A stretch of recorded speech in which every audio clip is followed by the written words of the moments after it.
OT baby, thank you for joining us. Send us your questions, send us your criticisms of anyone on the couch that you disagree. No, I'm just joking.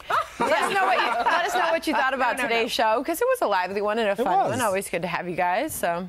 Travel ban, Muslims. I actually disagree with both of you on the travel ban. So I think a country has every right to declare their own immigration policy, regardless of what other people think, number one. But number two, I think we should have more welcoming immigration here, because the travel ban doesn't do anything to address the terrorists in places like Belgium and the UK and France.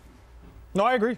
I just think that, like, my problem with the Trump EO is that I would rather see him go to Congress and work with them to come up with some real solution. And by the way, like saying it's a going so the president has plenary power to control who comes into this country. It's constitutional. So we're fighting this travel ban, but it would have ended 2 months ago, right? Like, I really do feel as though the best thing for this White House is to be like, listen, just forget it. It was a 90-day ban. 90 days are now gone. Moving on. Guys, figure this out. Yeah. I know we're not supposed to use the term guys anymore, because we're not. No, it's human beings. Sensitivity training. People figure this out. Yeah, people. Oh. Yeah, go ahead and figure this out. And they've had plenty of time to say, well, what is extreme vetting? What does it look like? What could we do to streamline some of the processes to make sure? And actually, there was a very interesting Nat Geo special starring Sebastian Junger. I heard about this. And it's all about the refugees in Syria, and these are not terrorists, and they're also not peasants. You know, these are middle-class working families who are being completely displaced,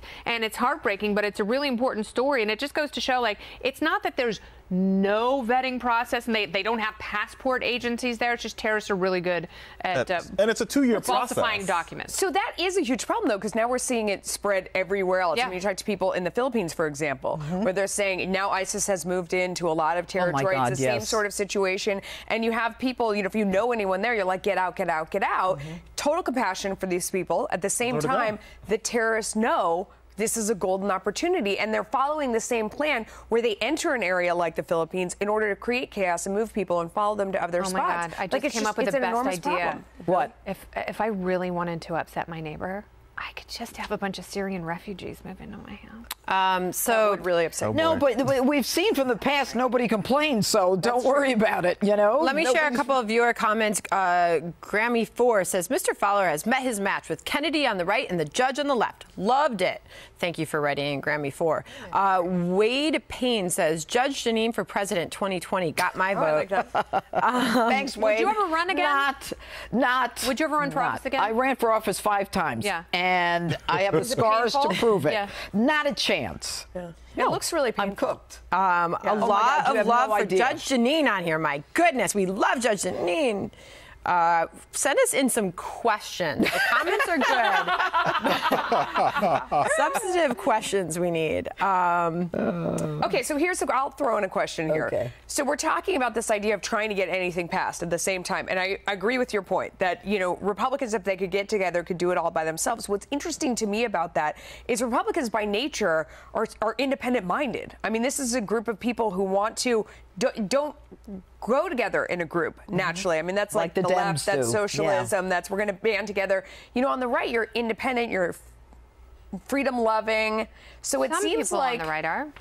Well, I actually think the Republican Party, I'm not a Republican, but I think the Republican Party has changed over time. Because the Republican Party mantra used to be, we fall in line, not in love, and we vote lockstep with the president. When was that? There was, during the Bush administration, it was like, president puts the thing on the floor. I didn't hear that one either, but whatever. No, I mean, the Patriot Act dropped, and a minute later it was passed. I mean, that was also a different time. No, that's my point. But I think after the creation of the Tea Party, there was a splintering in the Republican Party, and that's where we are now. We have the Tuesday group, which are moderate Republicans. Yeah, and the caucus. Right? And then you have the Freedom Caucus, and they just are on opposing sides. But it's the exact same thing that's happening in the Democratic Party with people like Tim Ryan versus Bernie Sanders. True. I think so the Bernie Sanders the Democratic Party. But here's the thing. The progressives will never fall in line. They love the chaos. They love being marginalized. It only helps amplify their message. They absolutely do. And you know what? It makes them more powerful. They get more attention. It is to their detriment. As they go further and further left, it's to their detriment. You You've got socialists. You've got people who are progressives. You've got the old line Democrats. I mean, who knows? You know what? Maybe ultimately the two parties are going to, it's got to change. So, it does. So let me ask this question. It seems like then, based on what you're saying and what we saw, that the last election came down to really strong personalities that inspired people, as opposed to anybody who's trying to be centrist. If you look at who think Hillary inspired anyone? No, that's why she didn't win. I think it was personality-driven populism. Yes. And I don't think there's a place for that. Especially, I mean, if you look what happened in the UK, Theresa May is a boring centrist, and I don't think anyone like that. So I think boring centrists are done. Don't you think it's about personalities? For now, but then the pendulum always swings. Right now, it's about populism and someone who can deliver a message because people are sick of parties. And they're suffering. If someone can say, exactly. Yeah. If someone can say, Bill Clinton understood that as well. He was the only person in her inner circle who said, you are marginalizing white working class voters. It is going to be very problematic. But I think it's beyond her marginalizing white working class voters. I think Hillary Clinton also had problems. She was going after black and brown voters. She didn't get the same numbers Obama did because she really didn't have a message for them as well. So I think, I mean, I've been one to openly say I think her campaign lacked message. I think with that being said, I think where Donald Trump is, yes, he won the election, right? Yes, he won the Electoral College. I think what he's got to do now is stop talking to the 40% of the people that voted for him and talk to the rest of the country. And that's what he's not doing very well. While they're hanging his head and killing him. I actually think that there are some people in the middle who are like, just give us something. And he's not doing that. But so I said it wrong. I think what it's about is personality rather than politics. That we've gotten to a time where people are inspired by personalities and they're not necessarily inspired by the policy beneath them. And that the left needs to come up with a personality. And Bernie Sanders was one.